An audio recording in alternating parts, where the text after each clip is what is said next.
স্বাগতম। Android app development কোর্সের final project হিসেবে আমরা একটি অ্যাপ বানিয়েছিলাম যার নাম হচ্ছে কিচেন মেট। এই অ্যাপটা একটি কুকিং রিলেটেড অ্যাপ। যখন আমরা ঢুকছি আমরা অ্যাপের স্প্ল্যাশ স্ক্রিন দেখতে পাচ্ছি।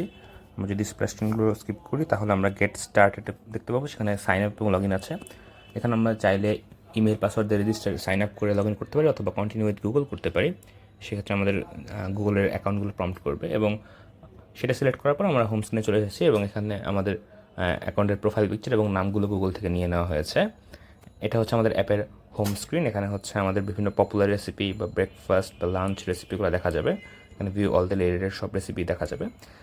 নিচে রয়েছে আমাদের ফর ইউ পেজ, এখানে হচ্ছে আমাদের বেস্ট রেসিপিগুলো এখানে শো করা হচ্ছে এবং এখানে হচ্ছে আমাদের সার্চ। এখানে আমরা কোনো একটা ইনগ্রিডিয়েন্ট দিয়ে সার্চ করতে পারি বা রেসিপির নাম দিয়েও সার্চ করতে পারি। যেমন আমি যদি পটেটো লিখি তাহলে পটেটো রিলেটেড যেসবগুলো রেসিপি রয়েছে সেগুলো দেখা যাবে, যেমন আলু পোস্ত, আলু ভর্তা, এখানে রয়েছে ফ্রেঞ্চ ফ্রাই। আমরা যদি একটা রেসিপিতে ঢুকি, এটা হচ্ছে আমাদের রেসিপি ডিটেল স্ক্রিন। এখানে হচ্ছে আমাদের রেসিপির নাম এবং কে রেসিপি দিয়েছে, রেসিপির একটু ইনগ্রিডিয়েন্টসের লিস্ট, ডিটেলস। ইনগ্রিডিয়েন্টসের লিস্টে আমরা এখানে সার্ভিংস কম বেশি করতে পারবো। তাই আমাদের এখানে যদি ইউজার কোনো ছবি দিয়ে থাকে যে রেসিপিটা পোস্ট করেছে, কোনো ভিডিও দিয়ে থাকে সেটি দেখা যাবে। এবং এখানে রয়েছে আমাদের শো ডিরেকশন, যেখানে আমাদের recipe related step by step direction দেখাচ্ছে। যদি স্টার্ট দিই তাহলে এটি একটি টাইমার শুরু হয়, যেটা 10 মিনিট পরে অটোমেটিক পরের স্টেপে চলে যাবে। এবং এখানে আমরা টেক্সট টু স্পিচ ইঞ্জিনের মাধ্যমে আমরা হচ্ছে ভয়েস দেওয়ার ট্রাই করেছি। Mix all the element after cutting the potato in piece. এবং এখানে আমাদের রয়েছে প্রতি রেসিপিতে রিয়্যাক্ট দেওয়ার অপশন। আমরা এখানে রিয়্যাক্ট করতে পারি এবং হচ্ছে আমরা রেট করতে পারি। যেমন আমি যদি এখানে একটি রিভিউ সাবমিট করি, সেটা আমরা যদি পরবর্তী ঢুকি তাহলে আমরা দেখতে পারবো এখানে একটা রিভিউ অ্যাড হয়ে গিয়েছে। এবং এটা হচ্ছে আমার রেসিপি ডিটেলস স্ক্রিন। এছাড়া আমাদের এক্সপ্লোর পেজে রয়েছে, আমি যদি সার্চটা কেটে দিই, আমাদের এক্সপ্লোর পেজে রয়েছে ফিল্টার অপশন। ফিল্টার অপশন আমরা হচ্ছে কোনো একটা কুকিং টাইম অনুযায়ী এবং ডিফিকাল্টি এবং কোন রকম ডিশটা আছে সেই অনুযায়ী আমরা ফিল্টার করতে পারবো এবং এখানে আমাদের ফিল্টার রেসিপিগুলো দেখা যাচ্ছে। এরপরে আমাদের রয়েছে অ্যাড রেসিপি অপশন। এখানে আমরা হচ্ছে যে কোনো ইউজার নিজের ইচ্ছা মতো একটা রেসিপি অ্যাড করতে পারে। ফর এক্সাম্পল আমি এখানে হয়তো একটা স্যাম্পল রেসিপি অ্যাড করার অপশন দিচ্ছি। এখানে আমরা স্যাম্পল টেক্সট দিচ্ছি, স্যাম্পল। এখানে কতজনের জন্য রেসিপিটা বানানো হচ্ছে এবং এটার ইনগ্রিডিয়েন্টস, যেমন আমরা বললাম 1 পিস ব্রেড এবং সাথে হয়তো বা বাটার 5 গ্রামস। ওকে, তো আমরা আপাতত নিউট্রিশনটা দিচ্ছি না, চাইলে দিতে পারতাম। দেন কুকিং স্টেপের মধ্যে আমরা একটা স্টেপ দিয়ে দিব।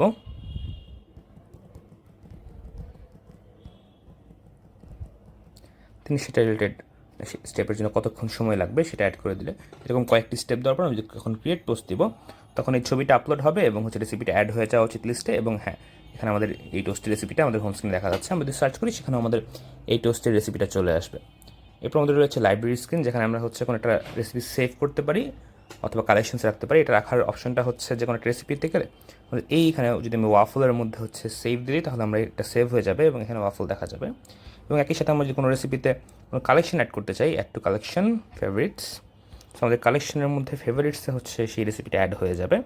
এভাবে হচ্ছে আমরা যে কোনো রেসিপি পরের জন্য সেভ করে রাখতে পারি।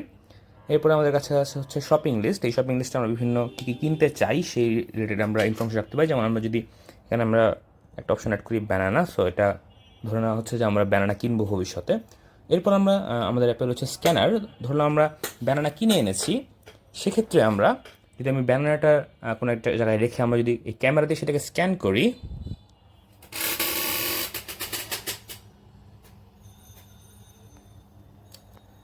এটা আমরা ছবিটা অ্যাড করে দেন আমরা হচ্ছে আপলোড এন্ড প্রিন্টে ক্লিক করার পর কয়েক সেকেন্ডের মধ্যে আমরা ক্ল্যারিফ এআই দিয়ে ইমেজ রিকগনিশন করছি, সেখানে আমাদের ব্যানানা চলে এসেছে। এটা ব্যানানা এবং চিজ মনে করছে, আমরা চিজটা কেটে দিলাম, সেটা ব্যানানা। এটা যদি আমি একটা অ্যাভেলেবল লিস্ট করি তাহলে এটা আমাদের অ্যাভেলেবল লিস্টে অ্যাড হয়ে যাচ্ছে। অ্যাভেলেবল লিস্ট ইজ বেসিক্যালি আমার ইনগ্রিডিয়েন্টস, কিচেন এখন কী আছে আর কি।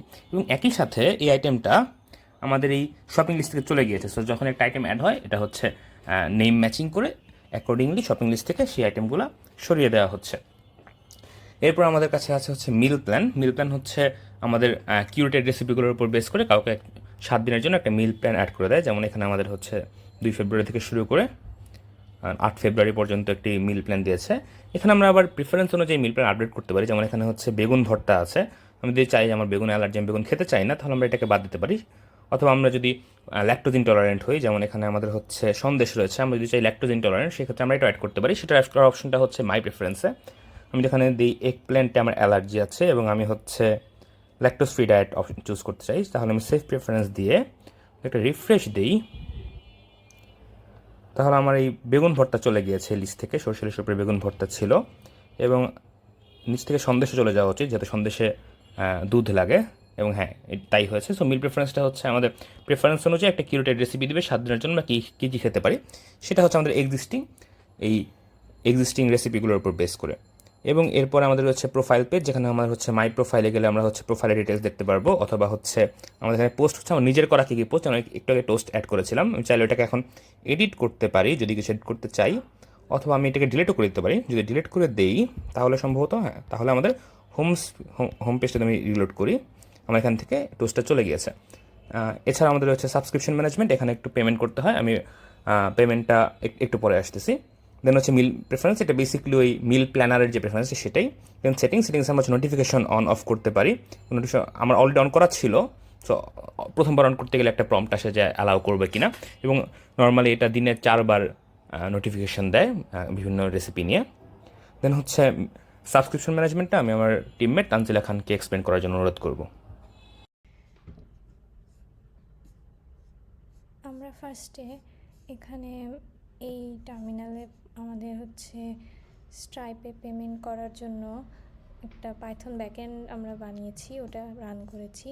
তারপরে এখানে স্ট্রাইপ লিসেন কমান্ড দিয়ে ওয়েব হুকটাকে আর কি রান করেছি। এরপরে আমরা ngrok দিয়ে এই পোর্টটাকে ফরওয়ার্ড করেছি।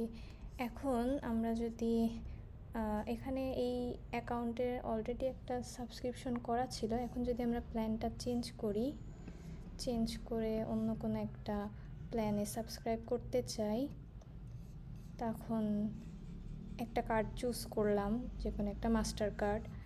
এখন মেক পেমেন্টে যাই,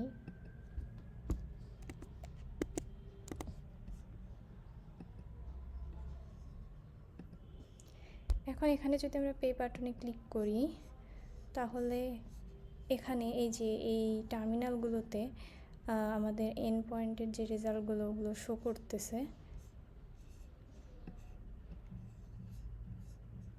এবং এখানে যদি আমরা স্ট্রাইপের ড্যাশবোর্ডে ট্রানজ্যাকশনের এখানে যদি আমরা রিফ্রেশ দিই, তাহলে আমাদের নতুন যে পেমেন্টটা সেটা এই যে এখানে এই পেমেন্টটা, যেটা যে $19.99, এই পেমেন্টটা এখন সাকসিড হয়ে গেছে। এবং